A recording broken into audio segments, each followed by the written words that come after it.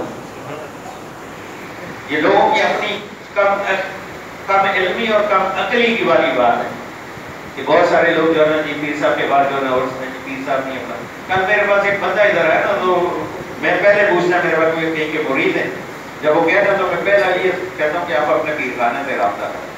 میں کبھی کسی کو ڈائریکٹ نہیں کرتا, نہیں ہوتا میں کرتا ہوں, دم کرتا ہوں, تعویذ دیتا ہوں. کہتا پیر صاحب ہمارے جو نا وہ انتقال ہو گیا. میں نے کہا تو ولی نہیں کرتا. یہ تو سسٹم ہے کہ اللہ تعالیٰ کا بہت کا. میں نے کہا شہید جو ہے وہ زندہ ہے تو ولی کیوں نہیں زندہ؟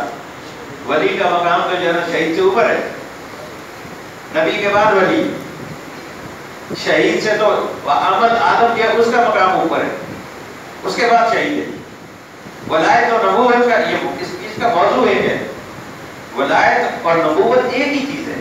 فرق کیا ہے کہ نبی کے اوپر وحی آتی ہے, ولی کے اوپر وحی نہیں آتی ہے. الہام ہوتا ہے اللہ کی ذات سے. نبوت اللہ تعالیٰ نے رسول پاک صلی اللہ علیہ وسلم کی ذات کے اوپر ختم کر دی. اب قیامت تک کوئی جو ہے نا ولی نبی نہیں آ سکتا. یہ ولایت کا ہدایت کا سلسلہ یہ ولایت سے ہی جاری ہے. آپ دیکھیں کسی ولایت میں کوئی اختلاف کسی کا نہیں. کبھی کسی نقشبندی نے نہیں کہا کہ وہ قادری ایسا ہے, کسی قادری نے کہا نقشبندی ایسا ہے, کسی چشتی نے نہیں کہا سروردی ایسا ہے. کیونکہ اس سراج منیر سے وہ منسلک جو تخلیق کائنات کا ذریعہ ہے وہ رات نبی پاک صلی اللہ علیہ وسلم کی ذات ہے کہ جب ان سے منسلک ہوتے ہیں ان کا تزکیہ نفس ہو جاتا ہے, پھر ان کے دل سے ساری گندگی غلاظت دور ہو جاتی ہے. پھر وہ نور مبارک جو رسول پاک صلی اللہ علیہ وسلم کے ساتھ انور ان کے مرشد کے ذریعے ان کے سینے میں آنا شروع ہوا تھا. اس لیے وہ ان فرقات سے پیدا آتے ہیں.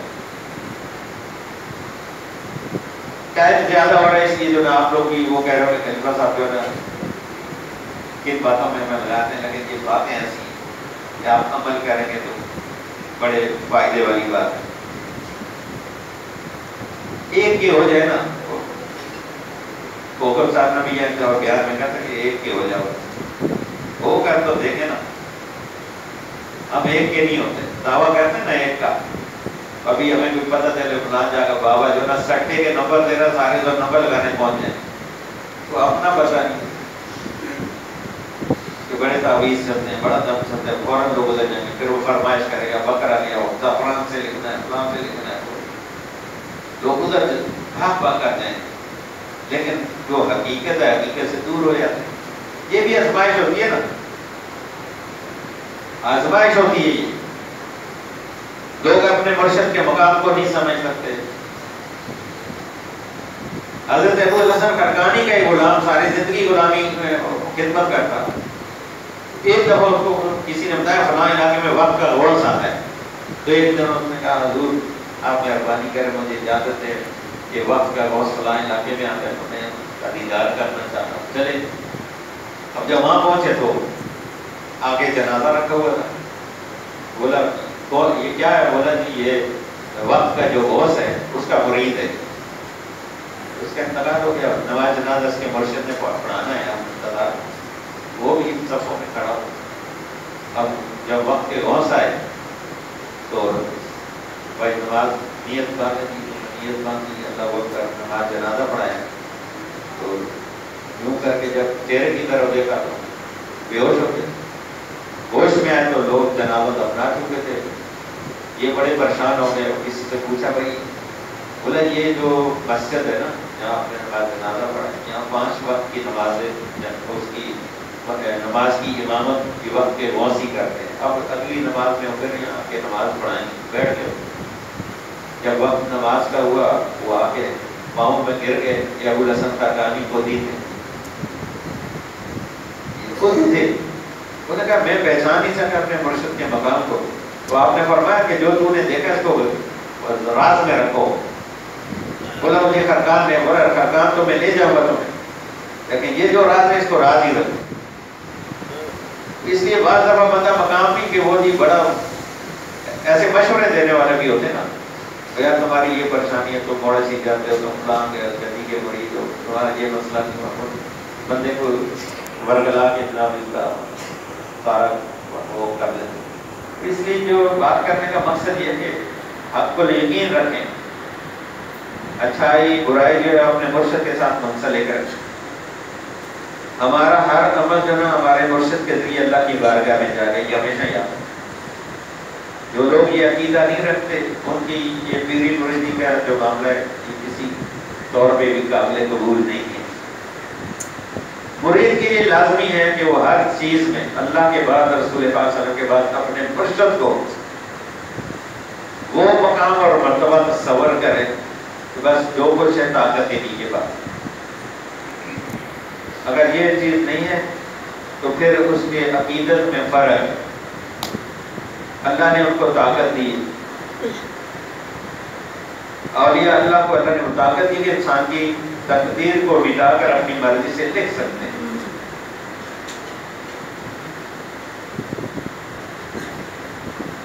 حضور پیر صاحب جو ہے مجدد الفسانی فاروق احمد سرندی رحمۃ اللہ علیہ کا واقعہ بیان کئی مرتبہ انہوں نے کیا کہ جو ان کے بچے کو مولانا جو ہے قرآن پاک پڑھاتے تھے تو چہرے کی طرف دیکھا تو پیشانی پہ جو ہے کافر لکھا ہوا۔ بیٹے سے کہا کہ تمہارے استاد کی پیشانی پہ کافر لکھا ہوا۔ بیٹے نے ان سے کہا استاد نے کہا اپنے والد سے کہ لوگ میری دعا ہے۔ اب دعا کے لیے تیسرا فرماتے ہیں جب انہوں نے ہاتھ اٹھایا اوپر دیکھا تو اللہ نے ان کی تقدیر میں لکھا ہوا ہے یہ مسئلہ ہے۔ ایک مرتبہ، دوسری مرتبہ، تیسری مرتبہ، پھر یہی ہوا۔ تو انہوں نے کہا بھائی وہ اللہ کے ولی ہم کو بولا آپ جانے اللہ جانے خود جانے۔ تو پھر مجدد الفسانی رحمۃ اللہ علیہ نے ہاتھ اٹھایا اور کیوں اٹھایا کہ حضور غوث پاک شیخ عبد القادر جیلانی کی رحمۃ دستگیر نے فرمایا کہ مجھے اللہ نے وہ طاقت، وہ مقام اور مرتبہ دیا ہے کہ میں بندے کی تقدیر مٹا کر اپنی مرضی سے لکھ سکتا ہوں۔ تو پھر آپ نے ہاتھ اٹھایا کہ یا اللہ شیخ عبد القادر جیلانی مٹا کے لکھ سکتا تو میں کیوں نہیں کر سکتا؟ میں بھی تو اسی کا ہی پیروکار ہوں۔ تو پھر خدا نے ان کو طاقت دی۔ اس مولانا جو تھا وہ طاہر نام والا مولانا تھا جو روایتوں میں، تو وہ ان کی پیشانی سے شکی کا لفظ کے ساتھ ہی خوشبختی کا نشان ہے۔ تو اولیاء اللہ کے پاس بندہ جاتا ہے تو اس کی تو دنیا آپ تو سوالتے ہیں، اسی لیے ہم کام کمزور لوگ ہیں، ہمارے پاس وہ عمل نہیں ہے جو ہم اللہ کی بارگاہ میں یہ ہاتھ اٹھے ہوئے ہوتے ہیں ہمارے بھی اللہ تعالیٰ بگڑیاں تقدیریں بنا دیتا ہے۔ اللہ تعالیٰ ہمیشہ یہ نسبتیں، یہ ہماری غلامی اس کو قائم و دائم کریں اور اسی نسبت میں بھی دلی اور اس کے موت عطا فرمائے اور آدھے پاک